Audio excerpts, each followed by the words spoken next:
Hola, ¿cómo están? Buenos días, un abrazo para todos ustedes. Iniciamos la semana. Doménica Tabaqui, ¿cómo está?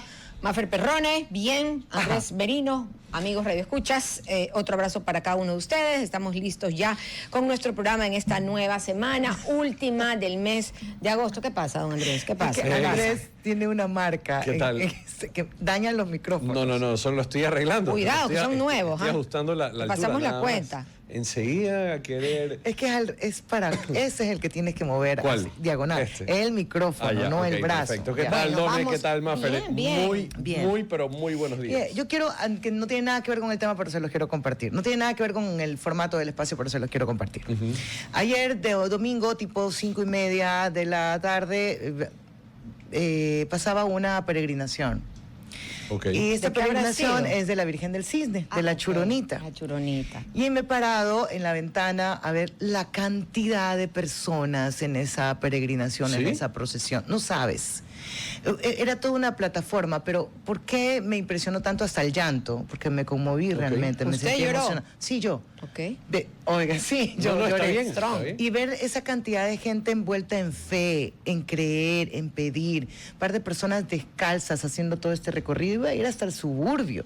Y Nuestro le digo, yo pueblo vivo es en el católico, centro, eso. católico. Y me sentí conmovida por la fe, por la esperanza. No tienes que comulgar con una religión. Yo creo que cuando alguien se entrega realmente así y se confía en la fe, está en otro nivel. Es que la fe no es por religión, es más que nada Ya. por convicción y corazón. Lloraba como una criatura, conmovida frente a eso, no paraba de salir lágrimas. Niños, personas en sillas de ruedas, familias completas. Vi un buen trabajo también en ese sector del ATM, de la policía, resguardando. Bueno, eso le iba a decir, que a pesar de la inseguridad que se vive, las Familia. peregrinaciones siguen su camino, ¿no? Mire usted que la del Cristo del Consuelo es la peregrinación más grande de Latinoamérica. ¿Ah, sí? Sí. La más grande de No Latinoamérica. sabía, Dome Tabaqui. Sí, para Y que veas, esta siempre de puedes la- aprender de mí, Andrés. Sí, Merino. correcto, siempre. De Y acuerdo. esta de la Churonita, según la historia de 1500, porque me puse a investigar, yo no sabía, de 1500 tallada en Quito, bueno, tiene cerca de 5 millones de fieles y hacen este recorrido todos los años. Me quedé impresionada, gracias por permitir comentarlo y sí lloro, Doménica. No, y es 11,7. algo que no se aleja de las noticias, porque igual es algo que es informativo, Mafer, y sobre todo aplaudir ese buen trabajo que se está haciendo por parte del ATM, como usted lo menciona, y de la Policía Nacional, para que este tipo de eventos que son también religiosos, inclusive de turismo religioso, atractivos es turísticos turismo, que se porque puede vienen tener. de otras ciudades del país, puedan seguir dándose en la ciudad de Guayaquil. Otra cosa que también ha llamado mucho la atención este fin de semana es todo el accionar que está llevando Estados Unidos hacia Venezuela. 7,000 marinos ya los hemos visto hasta bañarse en los mares del Caribe, listos para ver cuál es el siguiente paso a seguir de acuerdo a las órdenes que dará el presidente Donald Trump. Donald Trump. Sobre eso yo estaba revisando algunos analistas sobre el tema y ponían 3 realidades y una interrogante. ¿Cuándo Estados Unidos se le está permitido o por historia ha invadido o ha hecho presencia con ese nivel de despliegue? La primera es cuando son ejercicios militares, las operaciones UNITA, que lo suelen hacer. Luego está y eso cuando... es con permiso del otro país. Es ejercicio, Claro, es solamente... entonces, no hay es problema. igual a lo Como lo que estamos pasó en Chile viviendo. hace absoluto. un Exacto. mes aproximadamente. Entonces hacen ese tipo de ejercicios, es uno. Luego viene cuando se trata de... intimidación, digamos, o hacer desistir al oponente. Mira, esto es lo que yo tengo, ¿en serio te quieren Advertencia. meter? Que solamente te quería dar una mostradita. Y lo otro sí es invasiones, pero esto es más o menos lo que pasó en Irak, en Siria, ¿puede ser? En Irak, sobre Sí, todo. en Irak. Y ese analista, que me parece interesantísimo, decía, estas son las 3 realidades, pero hay una también que aparece entre 1976 y 1975, 1976, cuando Estados Unidos dice, oye, ¿cuándo sí podemos invadir a un gobierno, a un país? Cuando el gobierno se considere de facto. Ese requisito estaría contemplado justamente en el caso de Venezuela. Pero la pregunta es, ¿con 4,000 efectivos, 7,000 efectivos, es suficiente? Cuando la última intervención la hicieron con cerca de 30,000. ¿Le conviene a Estados Unidos en este momento, cuando van a unas elecciones, traer muertos estadounidenses? Llevar una desviar guerra. fondos, Yo te digo llevar que una guerra. el análisis Dome y Maffer va mucho más allá, porque sí, tienes un despliegue de entre 3 y 4 navíos militares americanos que tienen también un poder armamentístico importante. Ellos utilizan misiles Tomahawk guiados que pueden desaparecer, inclusive pues todas las defensas aéreas que tiene Venezuela. Pero sí también ver a qué responde esto, ¿no? Si es una labor o de disuasión o es una labor tan solo de amedrentamiento después de que han posicionado al Cartel de los Soles como grupo terrorista, y que eso también, nuevamente, Maffer, alineado a lo que tú comentas, les da carta abierta para poder atacarlos. Porque Sí, afecta directamente a los Estados intereses Unidos. de Estados Unidos. Y es increíble también ver cómo se ha ido ha ido perdiendo la fuerza el movimiento político de Maduro, los llamados que ha hecho, las congregaciones que ha querido reunir, que no han tenido buen efecto. O sea, vacías las plazas. Tomas 2 decisiones y en este mismo informe, en este mismo análisis decía que eran 4 millones de milicianos que se habían llamado a combatir. Y Entre reserva y... Sí, entonces decían, pues difícilmente este país tiene 4 millones de milicianos, uno. Y la otra decisión de seguridad que toma Maduro es prohibir el uso de drones, pero parecía ridículo porque el tipo de tecnología que tiene Estados Unidos y de lo alto que pueden volar, Sí, realmente bueno, no te ya vas a dar cuenta, ya lo han pudimos dar comprobado. fe de lo que ocurrió en Irán hace aproximadamente 2 veces con los bombarderos. Increíble aéreos. también ver el cuartel que ha creado con Diosdado Cabello y otros militares centro de más. mando, El como le centro de digan. mando parecía realmente una película de ficción. Y Pero lo otro, solo para terminar nada más, aquí vienen otras preguntas, más allá de que si es invasión, de que si es intimidación, lo que tú quieras, es cómo se está preparando la oposición venezolana en el supuesto que ocurra la caída de Nicolás Maduro, porque a quien le toque, tendrá primero que luchar contra un chavismo enraizado en todas las instituciones del Estado y en todos los poderes también, comenzando por el poder militar. son más de, ¿qué? 30 años. 30 años, O sea, imagínense. ya más que todo un lo poder que militar, tienen ahí termina siendo adentro. un poder militar ideológico que marca cuando... porque Seguimos con Venezuela están luego de adoctrinados. nuestra primera Ok, entrevista, va. que ya la Pero tenemos. me gusta 11 tu y- concepto. 11 y 12 de la Gracias. mañana, y justamente uno de los eventos que en este mes han sucedido fue el movimiento indígena, que por la alarma que hubo por la presencia de 3 policías de la Policía Nacional que estaban fuera de la casa de Leonidas Issa, y justamente habían sido retenidos 3 policías por el movimiento indígena a justicia de los indígenas, esta justicia indígena que vamos a analizar con Joan Paul Egret. Él es penalista, abogado en libre ejercicio, máster en Derecho, @Egreda Abogados. Ustedes los pueden seguir así en las redes sociales como está abogado. Buenos días. Muy buenos días con todos, muchas gracias por la invitación. Vamos a compartir con usted el tema de los alcances y límites para la justicia indígena. Comencemos por ahí. ¿Cuáles serían los alcances que tiene la justicia indígena en el país y cómo se engrana con la justicia ordinaria del Ecuador? Bueno, a ver, la Constitución del Ecuador efectivamente conceptualiza y reconoce la existencia de la justicia indígena, pero este sistema de justicia básicamente es un sistema paralelo al de la justicia ordinaria, pero aplicable única y exclusivamente a las comunidades indígenas que tienen estructurado este sistema, y además y sobre todo que puede ser o que pueden ser objeto de una justicia indígena solamente los miembros de esa comunidad indígena, y no como se ha escuchado en estas últimas semanas, ¿no? Es decir, que cualquier persona, por ejemplo, un mestizo, blanco, afroecuatoriano, pueda someterse a este sistema paralelo. No es así. Es decir, el sistema de justicia indígena está concebido siempre y cuando las personas que se sometan a este tipo de jurisdicción indígena sean personas propias, nacidas y que vivan en una comunidad indígena determinada, ¿no? Buenos días, abogado. Andrés Merino lo saluda. Ya para aclarar sobre todo, como usted comenta, uno, la jurisdicción y sobre todo cuáles son las penas que se podrían aplicar. ¿Cómo se da o cómo se modifica esta legislación interna? Hablo de las sanciones y los procedimientos a seguir para que no vulneren los propios principios del procedimiento penal que es en la Constitución. Hablando de ese tipo de casos, ¿no?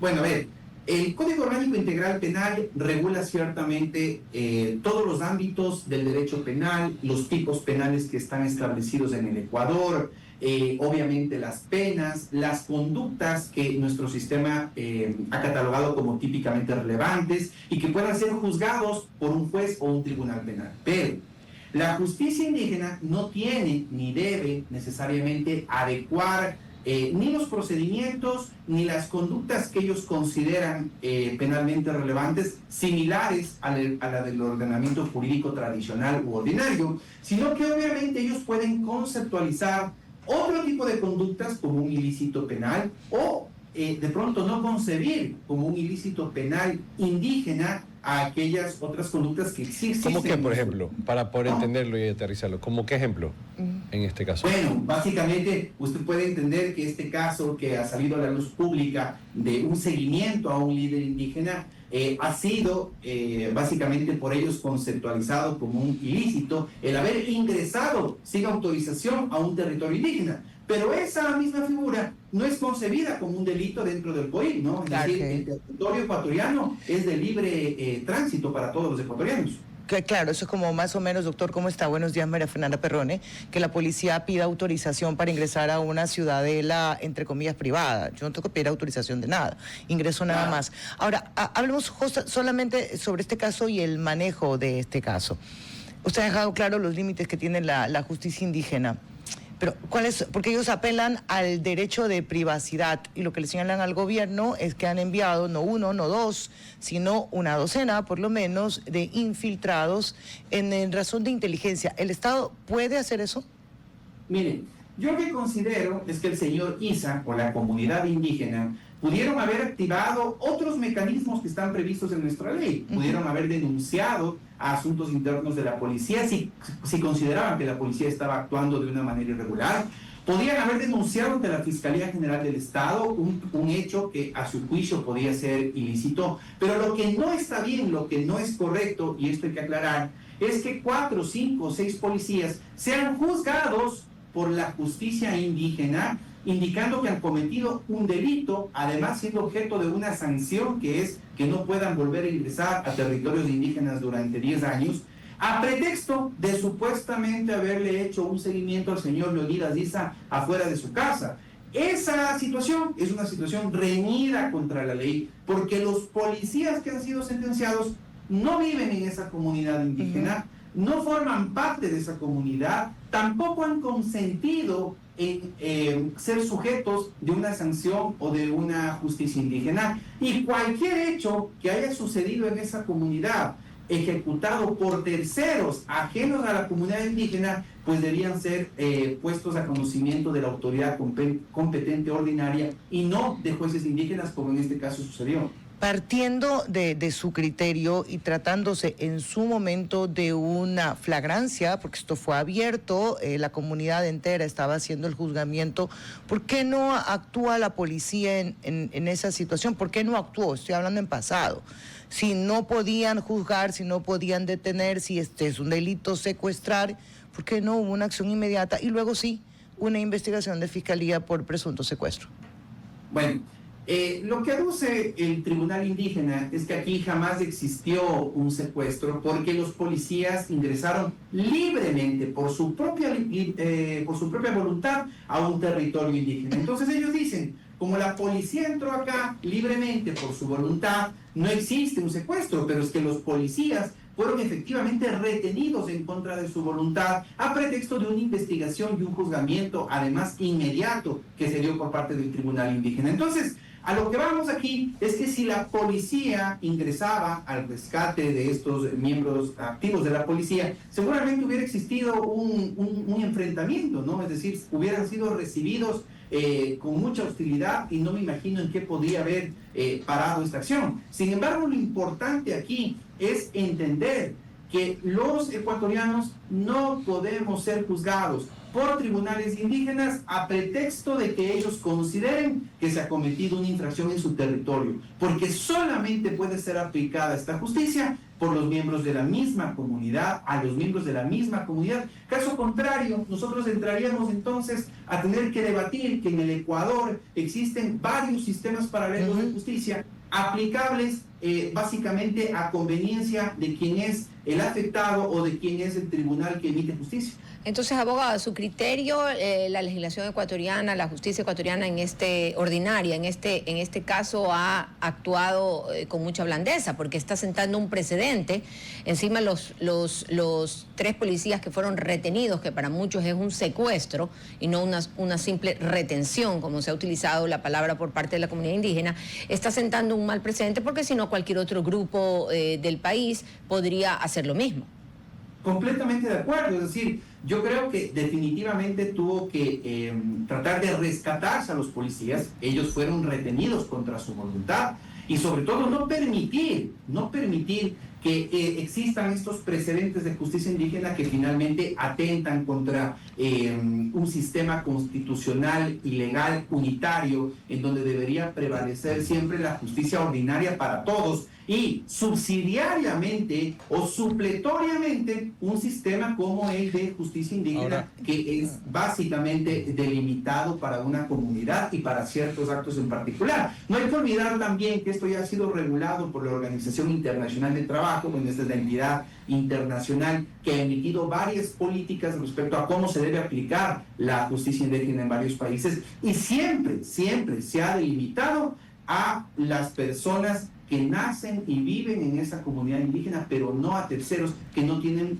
realmente ningún tipo de fuero para que sean sometidos a una justicia diferente a lo ordinario. Abogados, para tenerlo claro entonces, podríamos decir que faltó una mayor contundencia y digo también operatividad por parte de los operadores policiales que están a cargo de liberar a estas personas para que no los tramiten por la justicia indígena, y también entendería, salvo que usted me mencione, que en esta negligencia por parte de la policía habría que abrirse un expediente interno por parte del comandante de la zona para ver por qué no hicieron estas respuestas inmediatas para poder rescatar o salvar a estos policías que estaban retenidos.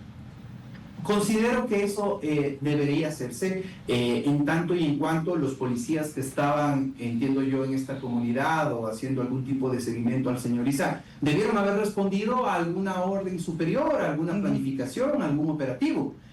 Pero si es que ese acto, ¿no es verdad?, vulnera o vulneró algún tipo de derecho, obviamente puede analizarse eso también. No está por demás que todo funcionario de la policía también está sujeto a básicamente procedimientos, a normas, a protocolos. Creo que eso también debe analizarse casa adentro por parte de la policía, pero sin duda alguna creo que la policía debió haber inmediatamente actuado, rescatado a los miembros policiales, sobre todo porque la acción que ellos estaban cometiendo en ese momento, que era una tarea de seguimiento o investigación, se entiende eso, no es un acto ilícito reñido con la ley penal de todo el Ecuador. Es decir, ese acto en particular no forma parte del catálogo de delitos previstos en el Código Penal Integral. Pero para hacer ese seguimiento se requiere una orden judicial.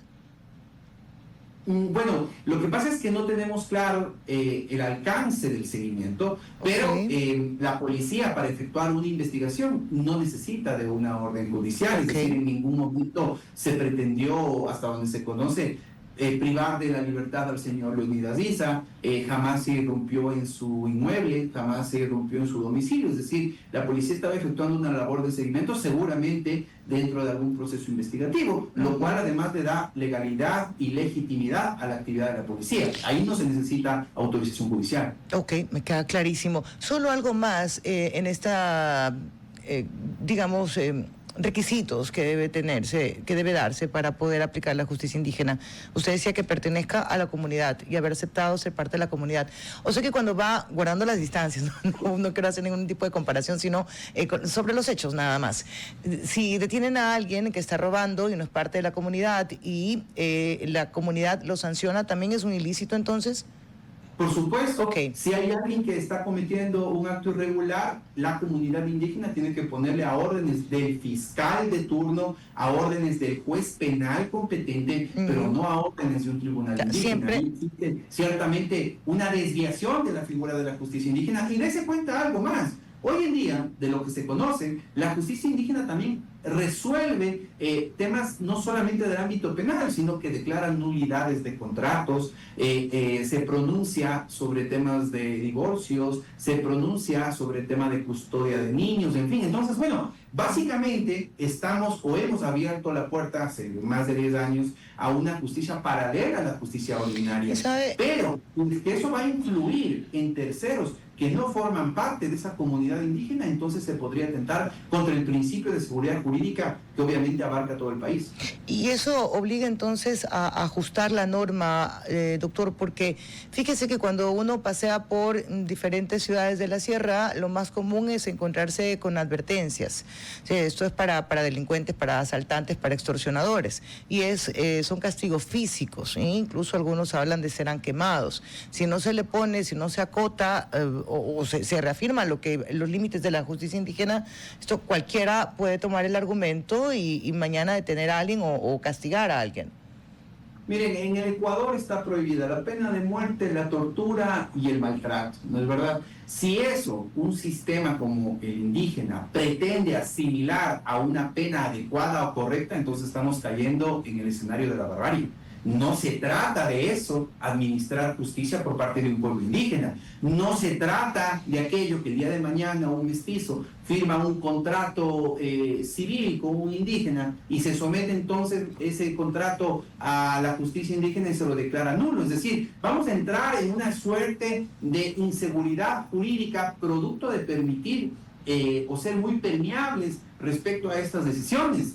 Sí se hacen falta límites, pero los antecedentes de la Corte Constitucional respecto a cómo debería funcionar la justicia indígena es lo que hoy ha permitido precisamente este accionar en el caso que estamos conversando, ¿no? Creo yo que vale la pena que la Corte Constitucional realmente revise las decisiones hacia atrás para que se pongan realmente altos y frenos a este tipo de arbitrariedades que nada tiene que ver y se aleja completamente de una adecuada administración de justicia. Ahora que tanto se habla de la Corte Constitucional, incluso creo que valdría la pena el hecho de que se revisen estas decisiones y estas actuaciones que tanto daño le han hecho al país. Doctor, queremos agradecerle por haber estado con nosotros esta mañana. Tenga usted un buen día, una buena semana, de hecho. Gracias a ustedes. Gracias. Coincido plenamente.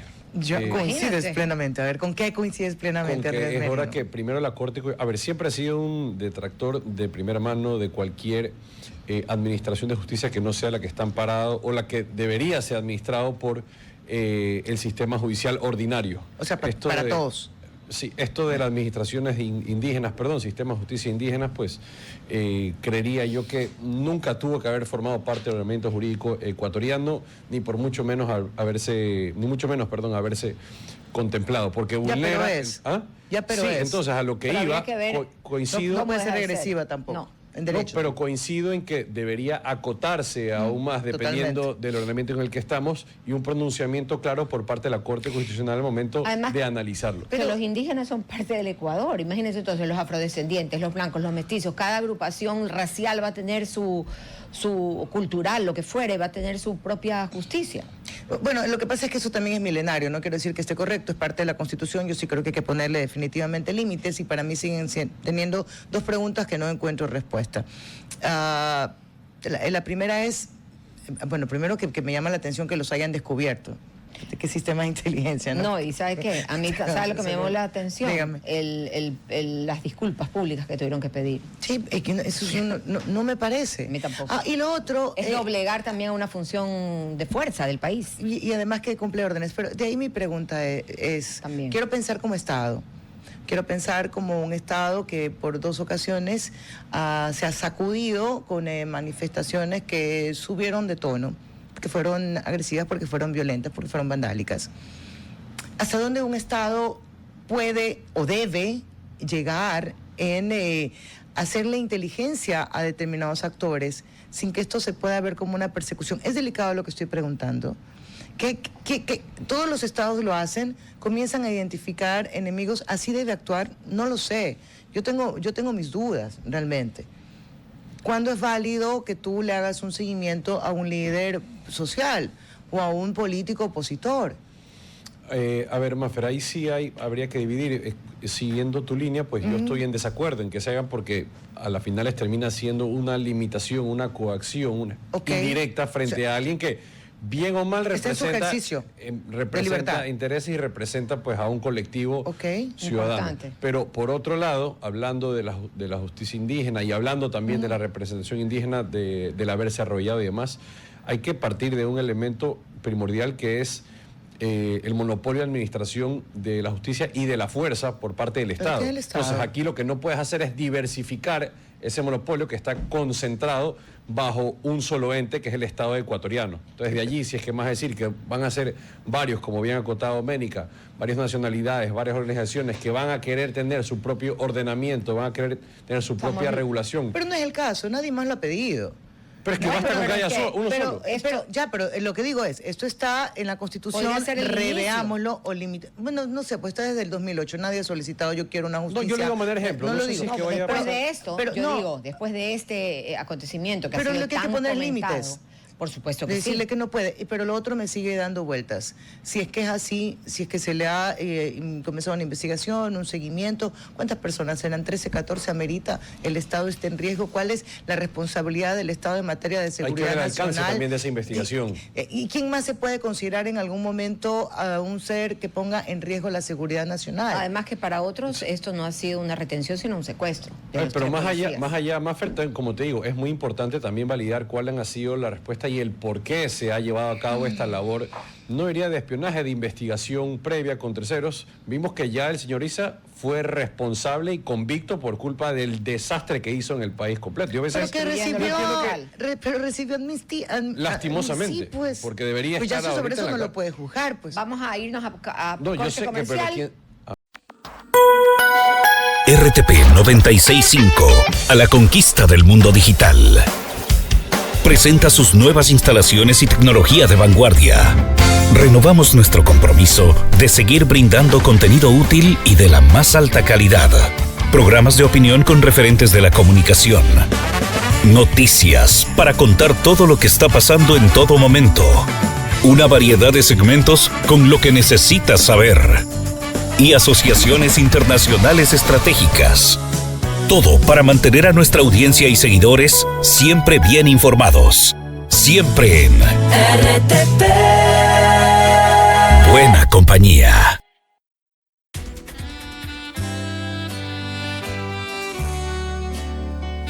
Sí, tenemos la cumpleañerita del día, Tatiana Estudillo, nuestra gerente de ventas.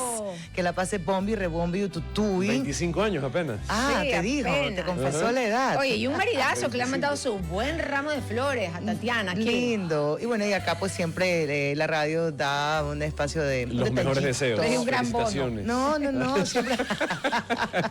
No, felicidades, A ver, Don Tati. Otto, el gran bono para los cumpleañeros. Ahí sí tocaste en puerta equivocada. Yo hubiera dicho Ramoncito, Don Ramón, pero no, pero el cariño está, que es lo Eso es lo importante y los buenos importante. deseos. Y Eso que es siga lo acompañándonos importante. en esta empresa que necesita eso, una Que persona. necesita cariño. No, que necesita alguien que nos Comprensión. represente como ella muy Por bien. supuesto, sí. Eso es Pero más esa gente aparte, de gracias ventas. Tatiana por todo lo que haces, por mantener esta radio tan bien vendida, tan bien escuchada. Aquí nosotros en nuestra Cotizadísima. trinchera hacemos lo mismo.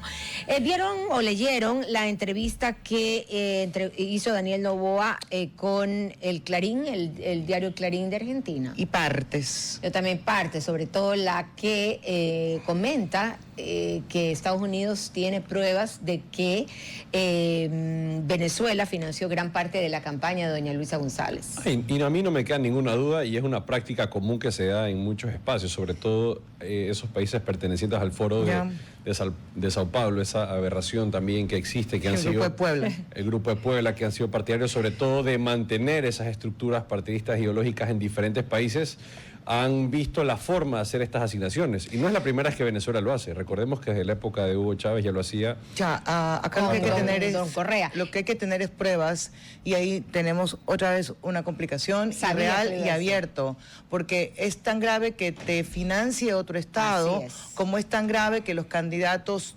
excedan lo que la ley les está permitido, porque para campañas millonarias acá podemos sacar Algunas. un par. Claro, Y pero bueno, recuerda... y habló... Termina recordando que redes sociales no está regulado dentro de este control partidario por parte del Consejo Nacional Electoral. Además, entonces, óyeme, yo creo Eso que es lo acá próximo, nos ponemos regular. todos las barbas en remojo y yo separo las aguas. Una cosa es que te financie un cartel, o sea, que te financie un gobierno, que te financie un grupo de delincuencia organizada, pero lo de fondo es que no hay control, pues. O que te financie un narcotraficante, pues, Mafe. Consejo Nacional Electoral Pilas. están para Eso y control, más. no están. Porque no lo han hecho. No lo han hecho. Acá hemos visto desfilar campañas de todo tipo, desde camiseta, Oye, regalos, ¿qué me he hecho aquí? presencia, ¿Qué pasó? o sea, de todo. Y por otro lado también- Por ejemplo, los cartones. ¿Cuánto cree usted que costaron los cartones? Así sea tipo de donación. Todo se debe registrar como aportación en la campaña. Claro, y tienes tus limitaciones y que todo debería salir en principio del fondo partidario, que veremos cómo esto cambia de aprobarse la pregunta en la consulta popular y de ganar. Y de por Justamente cierto, sobre la consulta que a mí popular. me parece hasta un punto una exageración y una ridiculez del Consejo Nacional Electoral de no dejar abiertas las aportaciones. Que cada uno se financie con quien te cree. Tipo Estados Unidos dice, yo creo en ese candidato, tenga. Eso sí, tengo un límite. Registrado igual. Tengo que registrarme, pero sin tope. El que pueda recaudar más que lo haga, el que pueda gastar más en su campaña que lo haga. Qué suerte no estar en esos andares de las campañas. Es horrible tener que Tú eres ir especialista, a Doña Tabaqui. No, esa parte jamás me Bueno. gustó. Entonces tiene Tampoco por lo la menos política. una primera carrera ahí. Ustedes hablaban justamente de una de las preguntas de la consulta popular, que era... ¿Financiamiento de partidos? El financiamiento de partidos. 7 preguntas, una de ellas también es si regresan los casinos al país. Tenemos ya algunos años sin ellos, en hoteles 5 estrellas y con tributo del 25% serían las salvedades para que ellos puedan ingresar para eso al Ecuador. Para eso invitamos a Mauricio Letort, el expresidente de la Federación de Hoteles del Ecuador, y justamente el tema que mencionaba, ¿qué conllevaría el regreso de casinos en el Ecuador? Mauricio, cuéntenos. Buenos días. Buenos días con todos. Sí, el tema de los casinos, hay dos cosas que se esgrimieron cuando se hizo la consulta popular por ahí del 2011. La una era el lavado de activos, el riesgo del lavado de activos, ya que la gente podía hacer apuestas, podía haber una contubernio con la casa de apuestas o con el casino, y era una forma de lavar el dinero y que ese dinero se vuelva legal. La segunda parte que esgrimieron también para defender el que se prohíban los casinos fue el tema de la generación de ludopatías, es decir, gente que se vuelva adicta al juego y pierda el salario de su familia. En estos dos puntos hay que tener claro que la experiencia de estos 14 años nos dice que ha cambiado, ¿no? Y estamos hablando primero de que el control de los casinos hoy en día es otro mundo, ¿no? Estamos viviendo en un mundo súper técnico, especializado, con controles, incluso con inteligencia artificial, muy tecnológicos, que hacen que la posibilidad de un lavado de activos sea diminuto, casi negligible, casi desaparece. Tenemos, por ejemplo, que las máquinas tragamonedas se encuentran en línea directa, diaria y a tiempo real con el servicio de rentas internas. Eso se puede lograr. Eso habrá que ver que la normativa de casinos y bingos, como se llamaba la regulación de casinos y bingos, lo contemple. Las fichas que se usan para apostar tienen un microchip en muchos países del mundo, donde también se registra cómo van las apuestas. Entonces, todos estos... Y doctor, ¿y cuál es el control para saber el origen? María Fernanda Perrona le saluda, muy buenos días. El origen del dinero. Porque, vea, y yo entiendo el punto era disminuir el lavado de activos, pero resulta que ahora ese es el mayor problema que tiene el Ecuador y que se han camuflado muy bien en empresas, fantasmas, incluso en vender proveedores del Estado. El lavado busca otra forma. Sí. Justamente ahí es donde viene la inteligencia artificial. La inteligencia artificial puede empezar a descifrar si hay ciertas tendencias inusuales, ciertas apuestas muy altas o apuestas inclusive pequeñas, pero que generan una tendencia inusual. No nos olvidemos que hay muchas formas de lavar el dinero. En esta propuesta de casinos, yo diría que de esas formas para lavar el dinero es la más poco probable. ya que los controles son muy rigurosos, muy fuertes, con la tecnología que está disponible en la actualidad. Mauricio, buenos días. Andrés Merino lo saluda. Dentro de todo, como usted bien menciona, pues hay repercusiones que traerían pues con el regreso de los casinos al Ecuador, sobre todo repercusiones económicas. ¿Ustedes han podido medir cuáles serían estos efectos en caso de que se llegue a aprobar la pregunta y en caso también de que regresen los casinos? Hablo de generación de fuentes de empleo, hablo de movimiento económico, repercusión sobre el PIB. Lo positivo. Lo positivo, claro.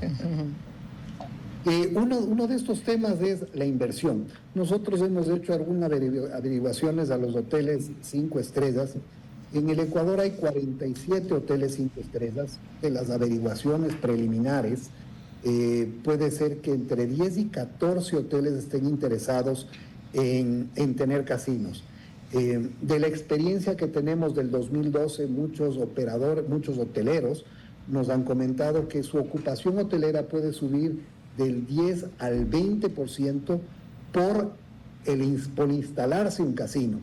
Vemos que desde el año 2012, en el que salieron finalmente los casinos, la ocupación hotelera ha ido bajando. Ahora tenemos una ocupación hotelera que es más del 10% inferior a esas fechas. Estábamos en 70%, ahora estamos rodeando un 60% de ocupación. Entonces, si serían 10 a 14 hoteles más o menos, tenemos que la inversión por casino, normalmente, y esto hay que entender, el hotel no es quien realiza la inversión. La inversión en casinos es muy especializada, son empresas internacionales con reputación de manejo de casinos. Y cada hotel tiene que escoger a su operador basado en la confianza que tiene ese operador. Cuantificando eso, ¿qué efectos económicos tendrían para ir sobre todo a los números? Pero si tienes al tope, si tienes todos los casinos operando. Más o menos la inversión está en unos $10 millones.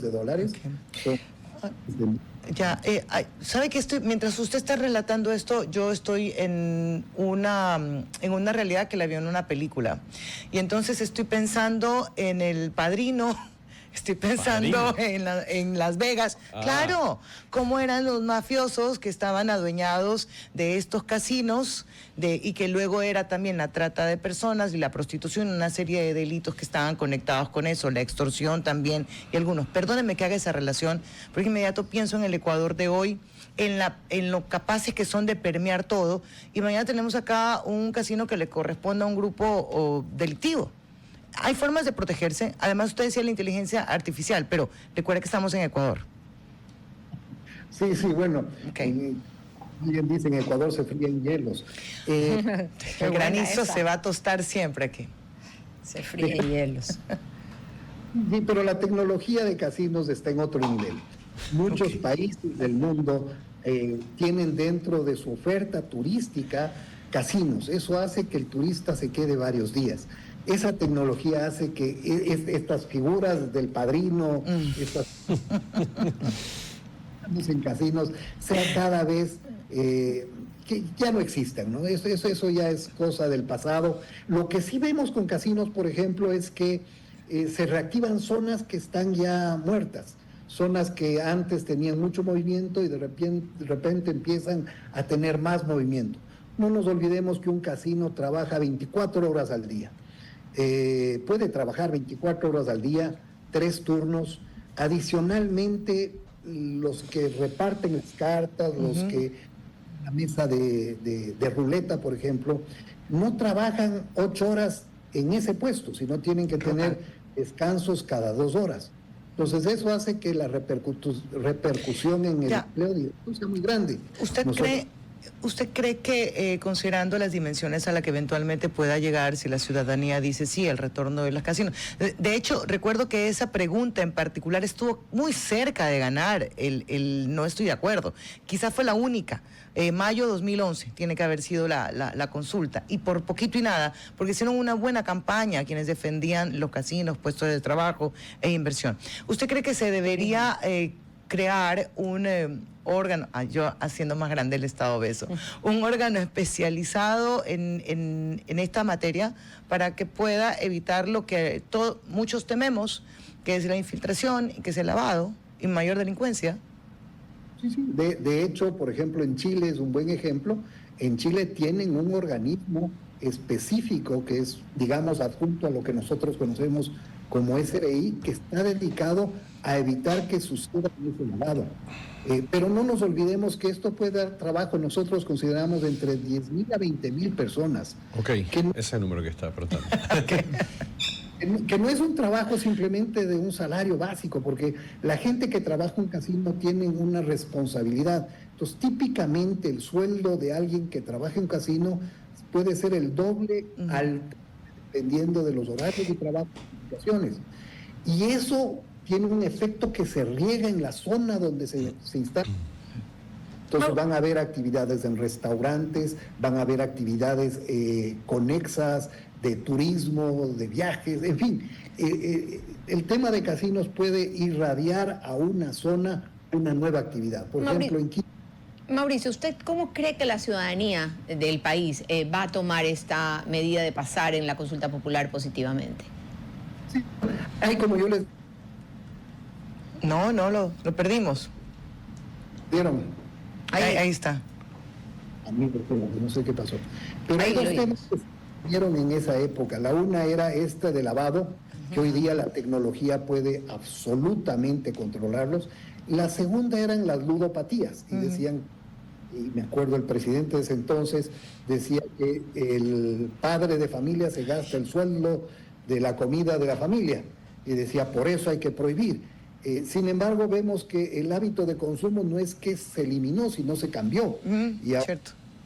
ya se las línea, igual se consume el sueldo de la familia, pero ahora estamos en el peor de los mundos. Tenemos un sistema que sigue generando ludopatías, pero ahora no genera trabajo, no genera divisas, no apoya al turismo, no regenera zonas y ciudades, ¿no? Ya, alguien me dice, me recuerda como el Hotel Ramada, que una vez que perdió el casino, perdió todo su atractivo. Solamente para Y terminar... algunos otros hoteles que podrás poner. Ok, más. ese sumado al que me dijeron. Ok. Ok, lo estoy sumado al que me dijeron. Lo otro, que también es parte de la consulta y que podría, de hecho, abre la puerta, así que las personas dicen sí al trabajo por horas. ¿A ustedes también le conviene el trabajo por horas? Bueno, el trabajo por horas también a veces se lo sataniza, ¿no? Piensan que un hotel, un restaurante va a cambiar su planilla permanente por todo gente por horas. Eso está totalmente fuera de lo que puede suceder. Porque un hotel, un restaurante, nosotros necesitamos gente comprometida con el hotel. Formada, capacitada. No es que podemos sacar a alguien por horas y ponerle a arreglar una habitación sin conocer sus antecedentes, sin tener historial. Son gente que tiene muchas responsabilidades. entendemos. A lo que sí necesitamos del trabajo por hora son para esos picos, eventos que requieren mucho personal para atención, servicio, un matrimonio, una feria, esos eventos sociales donde el requerimiento de personal es muy alto y necesitamos una forma de contratar de manera legal.